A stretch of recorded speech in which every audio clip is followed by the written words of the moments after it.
Hello and welcome all back to Election Time News America. Today is Tuesday, August 26th, 2025. We're going to be looking at the 2026 Senate elections, the best case scenario for Democrats that they can basically imagine the absolute end of the tail of probabilistic outcomes. And so we're not going to be going to the very, very end, as that would be safe blue for all of them, but the probability is basically zero of that. So we're going to be going kind of based on what is the absolute best case if they nail everything right, get all of the best candidates going for them. What would things look like on election night? Elections News is one stop for all things elections and politics, from summations to poll reviews and news. Subscribe below for more content about American, Canadian, and Australian elections, including the most up-to-date news, as well as following the Substack threads, Instagram, and X to make sure that you're up to date on all of those and staying up to date on election news in general. Remember, there's never a dull moment in politics. So what we're looking at here is the overall map, and so what we can see so far is that the things are probably not going to go very well for the Republicans this midterm cycle. It's not obviously not at all set in stone, and so that is definitely something to wait on. But generally, the party that is out of power in the White House generally loses seats in the midterms. So, what we're looking at here is the general graphs for the most recent few cycles, and we can see that the Senate obviously varies a bit. Sometimes the party that's in the White House actually gains seats, sometimes they lose seats, sometimes they lose a lot. Like in 2014, the Democrats lost 9 seats in the Senate. They lost 6 in 2010, six in the Republicans lost 6 in 2006. But sometimes it does vary a bit just because of the staggered nature of the Senate. In 2018, for example, the Democrats did win most of the actual competitive races. They won Montana, Nevada, Arizona, Ohio, West Virginia, Michigan, Pennsylvania, Wisconsin, and they only lost Florida, Texas, and Missouri and Indiana were a bit less competitive. They were won in 2012 by Democrats, but on the exact same ballot that Obama only lost both by about 9 points. In 2016, Trump won both of them. As you can see here, obviously by much larger margins, Trump won both of them by closer to 20 points in 2016. So they weren't necessarily that competitive anymore and they were expected to flip. But just in the general competitive races, they only lost one and they netted two. So in general, you could kind of say that they were on the benefit there. On the exact same token here, the Republicans actually did relatively poorly though in 2022, but this was just because of a vacancy, and so they did end up winning. They actually did lose more of these competitive races. They lost New Hampshire, Wisconsin, Pennsylvania, Georgia, Arizona, Nevada, and the Republicans won Ohio, North Carolina, Florida, if you wanted to call that competitive. So the main question here is how are things going to go in 2026? What are we looking at for the overall review here? So, we're looking at now is a very unpopular Trump. He's at minus 15. The lowest approval rating that we've seen for any right around now is when Biden went underwater 4 years ago.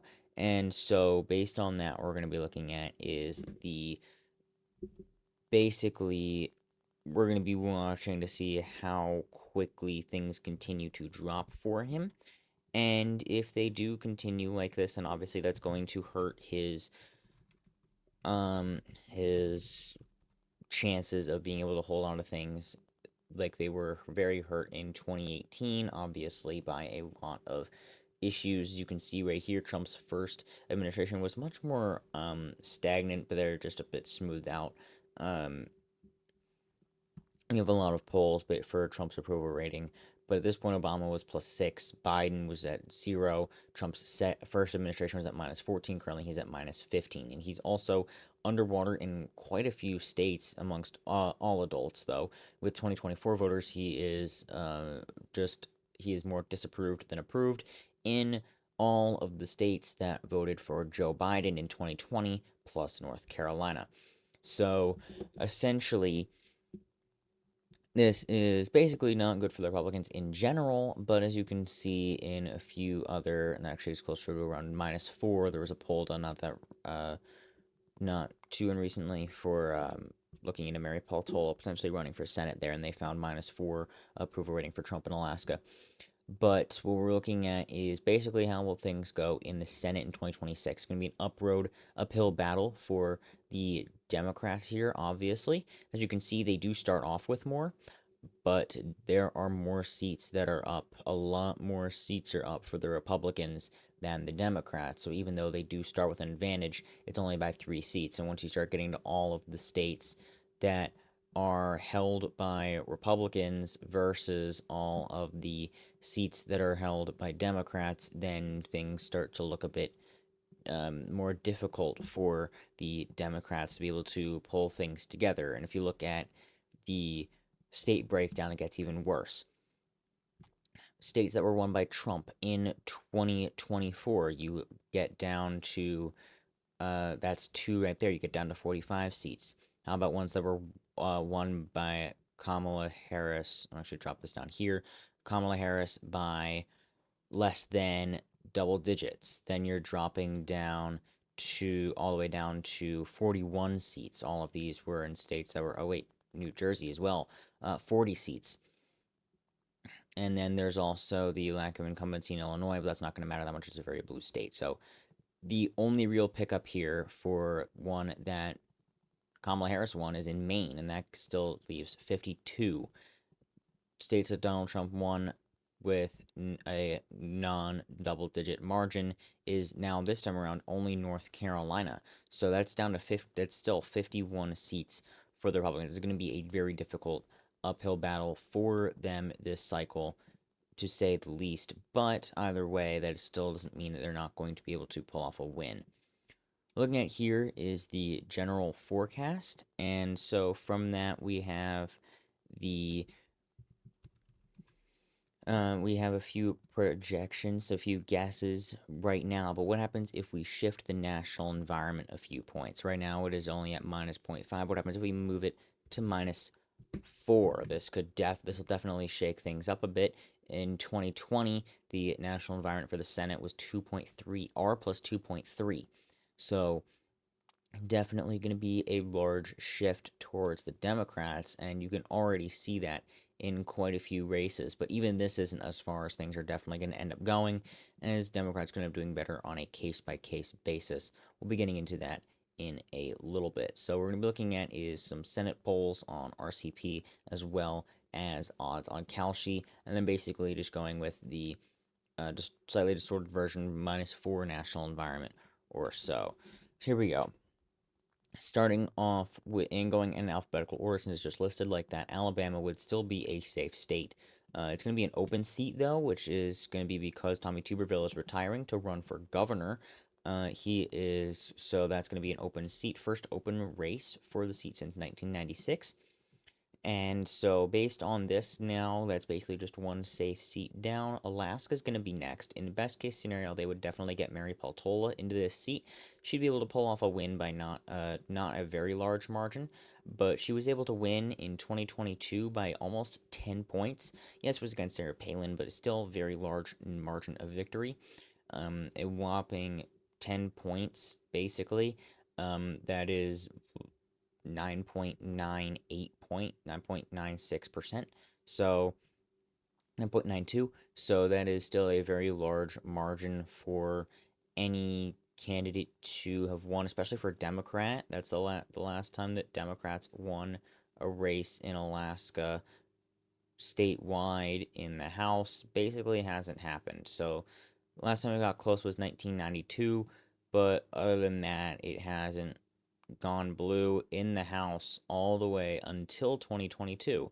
And then now 2024, they get won it by 2 points against Peltola, even when the national environment was much, much closer than that. It was actually 2.7. So that means that it was actually to the left of the nation by 0.7 of a percentage point. So this is how these areas voted in respect to the nation. So this also can give you a bit of a perspective. So definitely she overperformed the national environment, which means that she is on a good track to be able to overperform in the state as well, even against an incumbent. So in a strong situation, she would be able to win by a slightly low amount, but um, be able to pull off a win in a very good year for the Democrats. Next up, we're going to go into the state of Arkansas. This is going to be another safe red state. It's down in the south, very, very strong, 24 points or so, somewhere in there. Colorado, we have Hickenlooper, very popular candidate, de-seated incumbent Gardner by 9 points in 2020. But I'm doing very well, potentially breaching 20% in a very, very strong year. Delaware 26 points for, I believe this is Coons. And so, yes, Coons won by 21 in 2020. This would be a very large increase there. So that's definitely going to be something interesting to watch there. Georgia would be just around 6 points or so. Depends on how well Jon Ossoff does, but he is a very strong fundraiser. As of right now in Georgia, it is 71-29. They're relatively bullish on the chances for Jon Ossoff, but he is a very strong candidate for the most part, and so that's not necessarily any real surprise by any means. It's a large amount of money in Arizona for 2028, but um, next up, we do have the state of Idaho, 29 points for the Republicans in this one. This is going to be a strong state for the Republicans. Not really much to say there. It's been continually red for a long time, 29.5 in 2020. This would be a bit of a drop. Illinois, this is an open seat, but even then, that would actually still be an increased margin just because of the increased Democratic turnout and overall better initiation for the independents. And also with independents and in Iowa, it's just generally a very strong state. It receives two Democrats very well in general. As you can see in 2018, the last time that the Democrats did relatively well, this was the year after Trump broke the vote in Iowa and won it by 9 points. And then the Democrats actually won the House vote by 4 points in Iowa. In 2016, they lost it by 9. So this is a huge shift. Even back in 2012, Democrats only won it by 3. And so they actually expanded on that and won by 4 in 2018. So outperforming 2012 in Iowa in a very strong midterm year does say a lot about how far it can vary, as well as what we saw in on the governorship level in 2018 in Iowa. As you can see, it was very close. Reynolds only won by 2.75 points. So it's very variable. And so midterms definitely show out for Democrats, not to mention Ernst is a relatively unpopular candidate. So all of that together, we could absolutely see it flip in a very strong year. It would be very interesting to see, especially considering that this seat actually was blue in 2008 by 25 points, which is kind of insane to see now. But in 2014, it flipped for Ernst by 8.5 points. That is the last time there was a Democratic senator in Iowa, but it definitely could end up flipping. And it does depend on who ends up being the candidate, though. There's a few strong candidates at this point in time. Scholten has now dropped out, though, so he has endorsed Turek, and then we also have Zach Walls, who's a state senator, Jackie Norris, and Nathan Sage. The best scenario would likely be one of these candidates. Potentially Walls, might be Turek, but everyone else to drop out to help consolidate together the Democratic support behind one candidate to better match up against Ernst. So that together would end up narrowly flipping a seat. This would be the second flip of the night after Alaska, meaning that the Republicans are now down to 51 seats at this point in time. These are all the seats that they've held on to at this point. They're starting to narrow it down a bit at this point. They're not on a 51. They do still have Senate majority. Next up in the list is going to be the state of Kansas, 6.5 points. This could potentially get below 5 on a really good night. Marshall is not a very strong candidate. He only won by 11.5 in 2020 on the same ballot that Trump won by 14.5. So he did underperform Trump as an incumbent senator. So this is definitely a poor performance by almost every metric, and so he's in general underperformer. If someone strong from the current governorship administration did end up running, if Laura Kelly herself ran, she said she's not running for another political office, period. But if she had changed her mind at some point, that would have actually made things a little bit close. But if someone else did actually end up running, then obviously we would end up having a much closer race. But no, he's probably going to win against a more generic Democrat, and it's going to be not a huge margin, but in a very strong year, it could actually be below 5, which would be very interesting to see in Kansas, and that would be very promising for the Democrats. But I know there's basically zero shot that is going to go blue. And the markets do also reflect that as well. As you can see, if we can find it, it doesn't even show up right now because there's such a little amount that's been traded. But it's basically going to be a 0% chance of victory.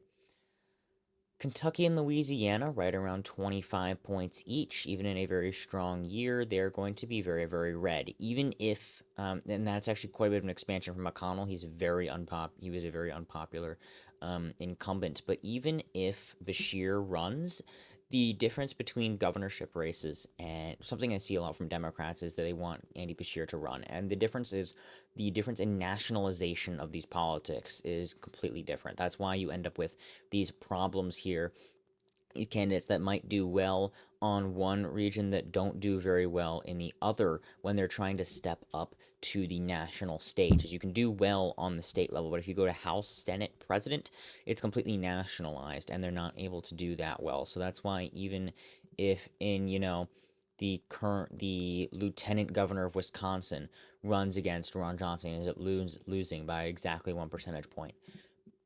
He's not a poor candidate by any means. He was a very strong one. He had won under the um under the successful ticket of Tony Evers in 2018, but still he did not manage to de-seat Johnson. That's partially because of the incumbency status, but that's one of many situations in which this had happened. So it's definitely not just this one situation. There's a lot of times that um, they try to step up to take a spot that it's more nationalized on this scale. So it's going to be a lot more difficult for these candidates to be able to end up getting to the Senate than just winning a statewide thing, because then you have to go to national issues. So even in that situation, that seat would still stay red. Most likely it would be under 20 points. I'm almost certain at that point,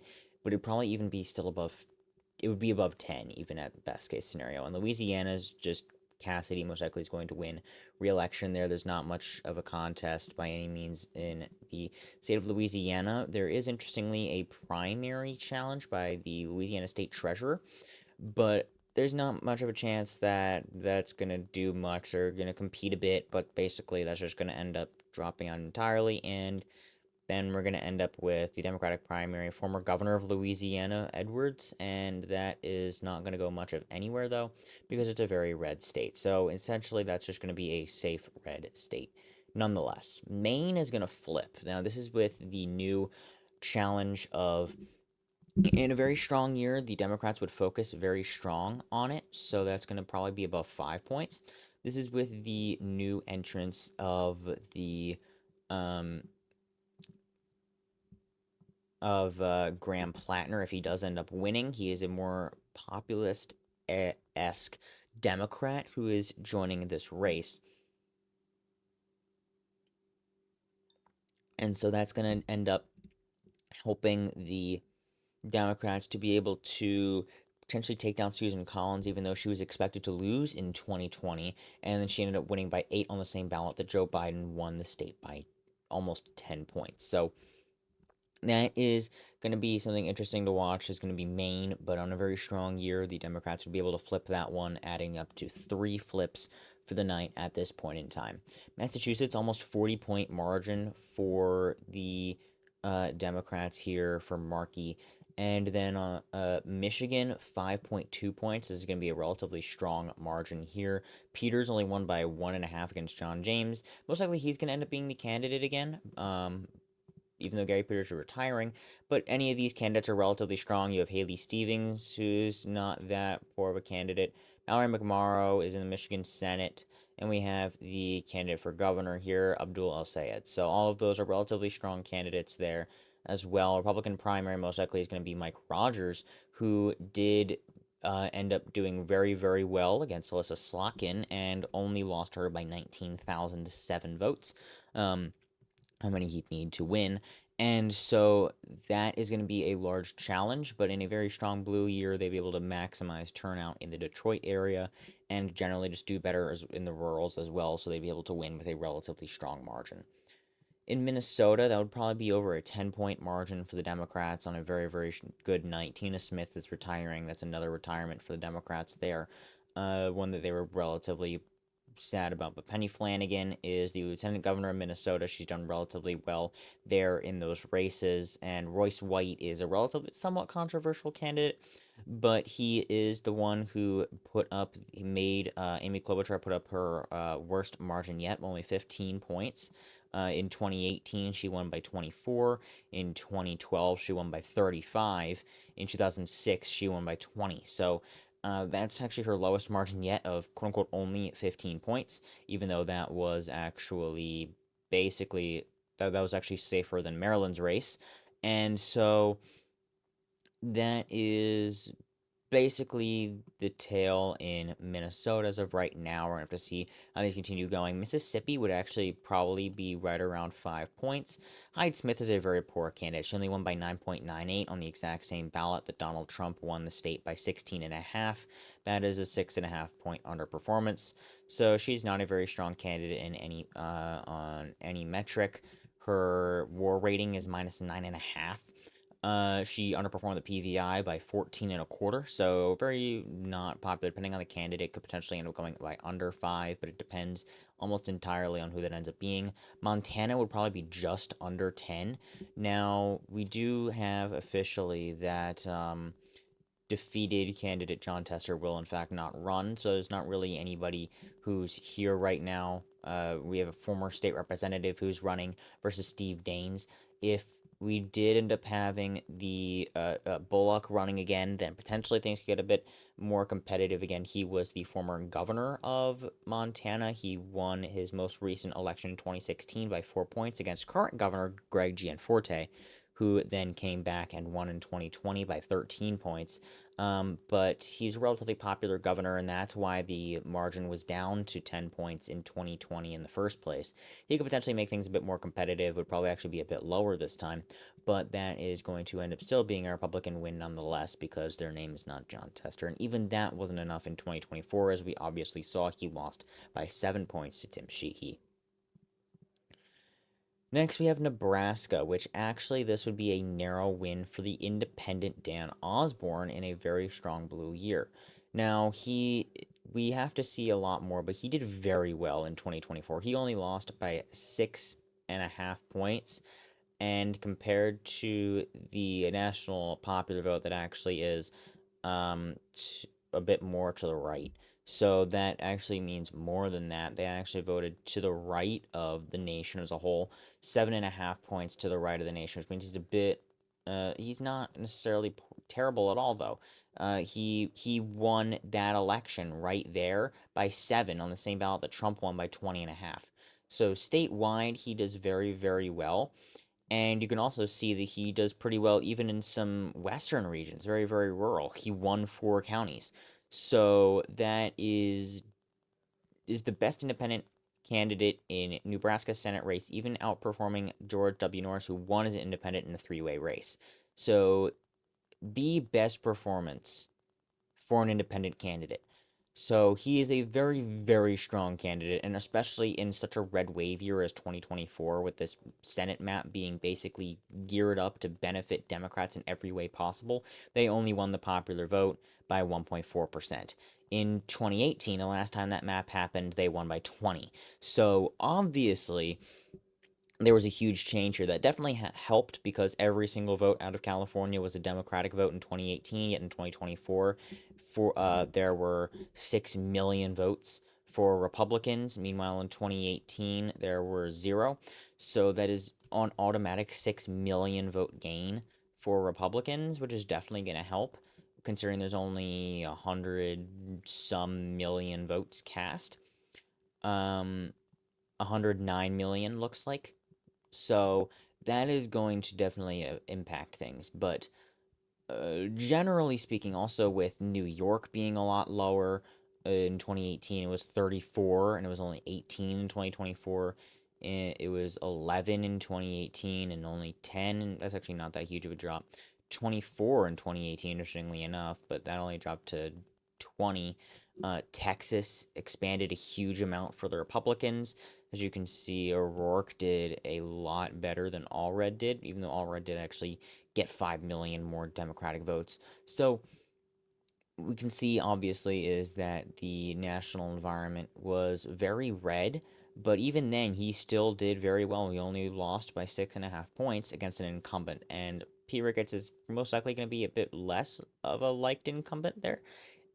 So that's really going to be the interesting thing to watch. Is another interesting one's going to be in Nebraska. That's a potential sleeper for the independent there. Next at New Hampshire, 8.3 points is just barely going to be unlikely. It's close to safe though. Um, Chris Pappas is a very strong candidate in his own right. He won by 8 points in 2024. He won by 8.1 as well in 2022. He is the stronger of the two House candidates in New Hampshire, and he is going to most likely easily take the seat from Jean Shaheen. Now at this point, she is retiring, and he basically doesn't have to worry about any actual primary contestants, and Scott Brown is the only one who's actually sitting here, though. And he did run, I believe, in New Hampshire back in 2010, and he lost. So if we look back in 2010, oh no, that was IOT. 2014, he lost to Shaheen by 3.25. In 2014, the same year that the Republicans won the popular vote by almost 7 points, and they flipped 9 seats in the Senate, including South Dakota, Montana, where Deans actually now took a seat, and they flipped Colorado, which 6 years prior, in 2008, had voted for Udall by 10, then voted him out by 2. So, and that was also the last time that there was a senator from Alaska, Tom Bigich, who is now running for governor. So now the question obviously is how strong of a margin might we end up looking at, and right here we're looking at 8.3. New Jersey, Cory Booker would win basically in a landslide. That's going to be a 23-point margin. That's not really going to be anything close whatsoever. New Mexico wouldn't be close either, 12-point margin there. North Carolina would almost be a likely margin. We could definitely end up seeing a likely margin there if it was a very strong night. Tillis was a weak candidate, but he has now announced that he is retiring. And now we end up instead with a situation where the Republicans are basically putting up Michael Whatley at this point, is basically a presumptive nominee, but Roy Cooper is the nominee, very popular governor of North Carolina.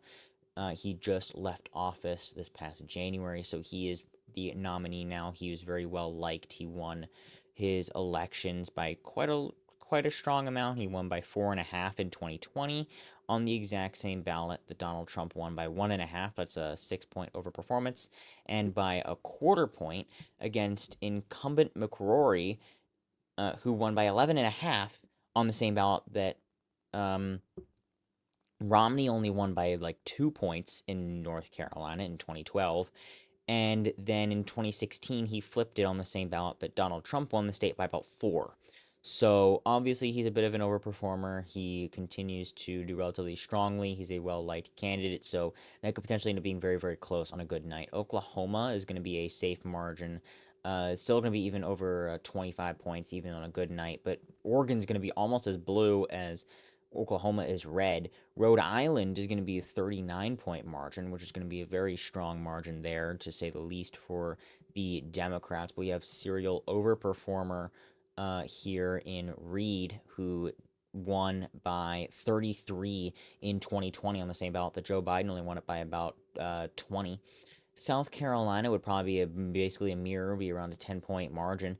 Graham won by 10.3 exactly in 2020 against a very strong fundraiser. So, most likely that's not going to end up being that close, even in a strong scenario. South Dakota would be 27.6. Tennessee around 21, which is relatively low.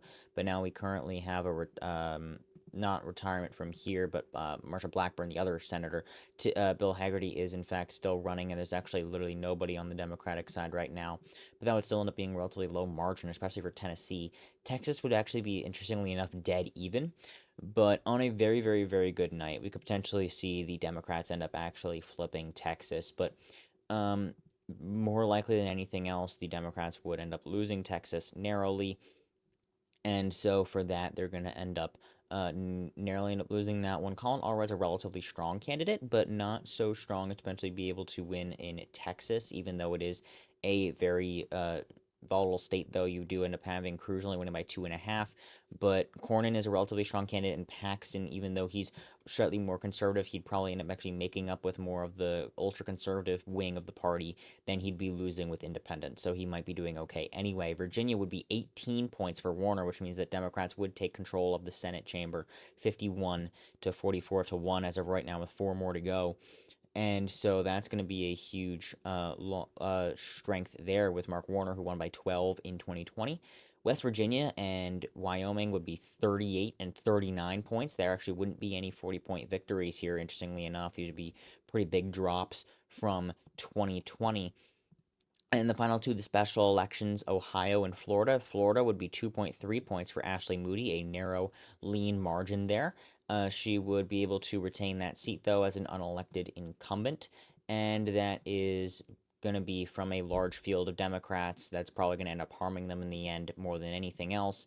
But in Ohio, you actually would have Sherrod Brown pulling off the seat by 1.7%, taking out unelected incumbent John Husted. This is going to be a very difficult match now. He is the unelected incumbent U.S. senator, but he also was the lieutenant governor, and he ran alongside um, he did run alongside Mike DeWine, and of course, Mike DeWine won by 25 in 2022, and even in 2018, he managed to pull off a win. There were quite a few wins on the governorship level that Democrats completely missed out on in 2018. If you shift it by 5 points, they would have won quite a lot more governorships. They would have won 5 more right off the bat just by shifting it by 4 points. So they definitely missed out on quite a few opportunities here, but you wouldn't have had Ron DeSantis. You wouldn't have had Brian Kemp. You wouldn't have had Kim Reynolds. You wouldn't have had Kristi Noem. Wouldn't have even been a character here. Mike DeWine wouldn't have been in Ohio either. So that would have been a very interesting scenario there.